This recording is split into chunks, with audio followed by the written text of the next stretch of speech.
Let's get into this then, Ross, because obviously we've had conversations on this show at all, and you roll your eyes at England all the time. I try to like England. Like, I It's really okay do. if you like England, Ben. No. And this is the thing, because I'm viewed in the office as the biggest England fan, and that's probably true, but I wouldn't necessarily say... My stance on England is this. It's very simple. I want England to do well, or I try to want England to do well. Incidents like Thursday don't help. When England don't do well, I don't lose any sleep over that. Yeah. And that's it. Like, you know, when England... I wanted England to win the World Cup, and when they went on that run, I was really happy, and, you know, it was really couple of really good days, you know... I'll never forget the day against Sweden. I was at my mate's house, and it was just a really good day in general. And that's what England does, because me and my group of mates at home all support different football clubs, but you have that day where you all want the same thing. And you know, I really can get into that mentality. But at the same time, when England lost to Croatia that night, I was like, okay, that's a shame, but... Well, Liverpool have just signed Fabinho, and you know all this, and all of that. So it's not. See, it's weird. International football brings me and my mates together as well, because we laugh at England. I actively celebrated Croatia winning that game of football, and you might. See, that's what I don't understand. And the reason I did that is because, and this goes back to everything why I don't like England. Because I think I actively don't like England. It's strange thinking about it. I'm happy when England lose, but only England men's football. If England do well in the Olympics, in the women's football, I supported them. In the Olympics, I'll be like, oh, I'd never watched the swimming before, or the maybe equestrian. I'll be like, no, right, maybe not. But everything else, I'd be like supporting them. It's because I've said this before. Why am I gonna support Harry Kane? Why am I gonna support players that I actively dislike week in, week out in the Premier League? Why am I going to do that? I don't see the point.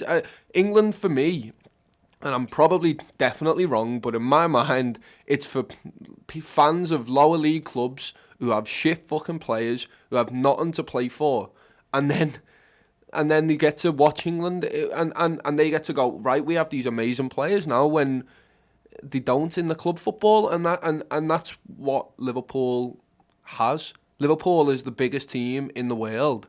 Why do I give a fuck about England? Have you ever cared about England? No. So even you know when in periods where Liverpool haven't been as good, so early noughties or whatever, you know, has there ever been a period?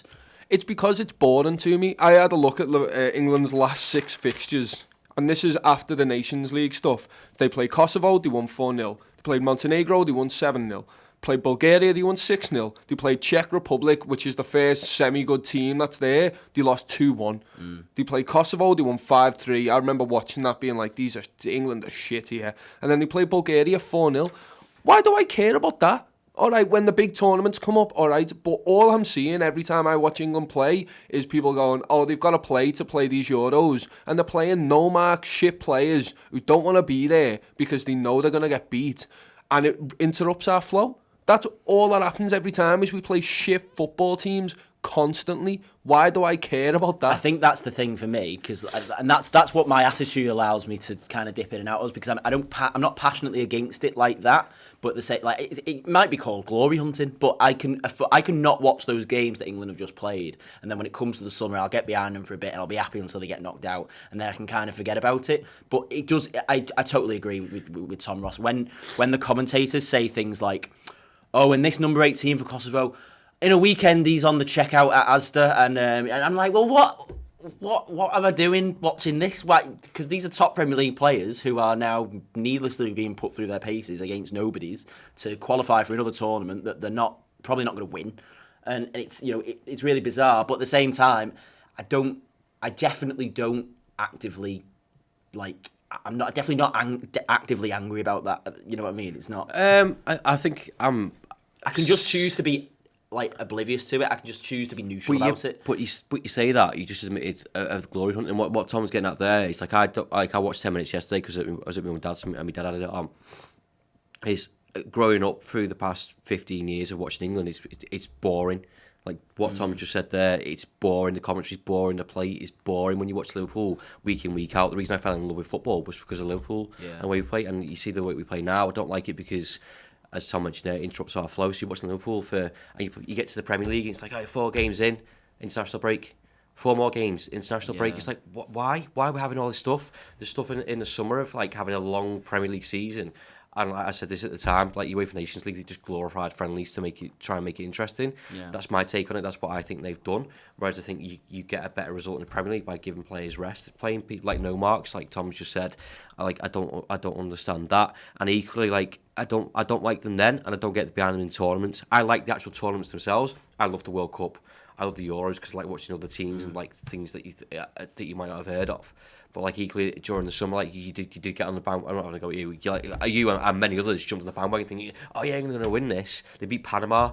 Nobody's the two teams that they played, but Belgium lost, Croatia lost, and it's all that hype and the media stuff that goes with it. Going, oh yeah, this is England's year, they're really good and whatever. They're a lot better than they were 10 years ago under like Roy Hodgson or anyone else like that. It was just. How do you think? How both of you? How do you think you would react if England did win a major tournament? I just wouldn't bother. Wouldn't care one little bit. So when England's in one of the games, me, Ped, Steve Howson and Paul watched one of the games from the Euros in the summer, and England scored, and it was only Paul who got out his seat, and the, like three of us like it wasn't pre-planned, just sat there. I just like don't care. International football for me is not about England, it's about the rest. I'd rather watch France, I'd rather watch Croatia, I'd rather watch these other teams. I'd rather watch the underdogs and go, I support you. Like when Senegal were in the World Cup and you absolutely smashed it, like, this is amazing.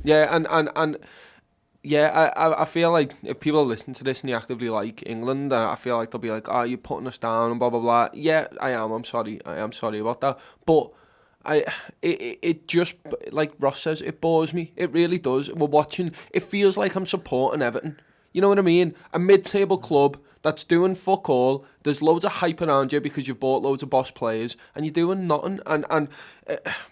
There's no obligation to either because it's not really been brought up to support. It's like I think the thing that I struggle with it's not necessarily cheering on those players because I think England have some exciting players and at the end of the day, it's almost sometimes it's a bit like a guilty pleasure because I really like watching Raheem Sterling play, and when he plays for England, it's a bit like, well, I don't have to feel devastated if he scores a goal. Jadon Sancho I think's a really exciting player, and when he plays, and then there's part of me that thinks when Jordan Henderson has a really good game for England, and England fans have to appreciate that. I have to be, that's good because I can kind of be like, because he's our player, I can be proud of that. Yeah. But what I struggle with is when, again, I kind of touched on it before about Wolves, when the next month will be full of opposition fans coming to Anfield and singing "Feed the Scousers," and then they'll complain that we don't celebrate and talk and like England, and it's like, well, don't create an us and them mentality. Then maybe we're as bad. Maybe we're all as bad as each other. I think we've created that as well. To be fair, to an extent. On that, it's like what came first. It's like chicken or the egg. Like I don't like the culture of England fans. I was just about to say that. I know like most clubs have this in some sort of degree, but like just going over abroad and like starting fights and shouting "God Save the Queen" and all that stuff. The atmosphere when at games with the people on the trumpets and stuff. It's like I find it. I think it's really difficult to generate. It is. I know. It's just funny that you have to say that the trumpets at the football game. But when you listen to it and you just like this, like it goes through me, and like I think that's the other thing where it's hard to get hold of. I think that's what you get when we touched on before about having the passion for Liverpool Football Club. I think once you everyone has this at their own club, when you go up the steps and you fall in love. Like I do it every time, and like the songs that Tom was talking about before, and you've mentioned when you sing them songs, you're singing it because you mean it and because you believe in it. Whereas when it's England, I just think there's not an atmosphere I can get behind. I don't feel involved in it. It's a massive disconnect for me, and the way that Liverpool's culture is, and look, sometimes we're too cool for school. I understand that. Sometimes we're like, that's Wool when. All right, give it a rest, you know what I mean? Yeah. Like, stop. You'll have foreign fans at the game. People film the game, whatever. It happens.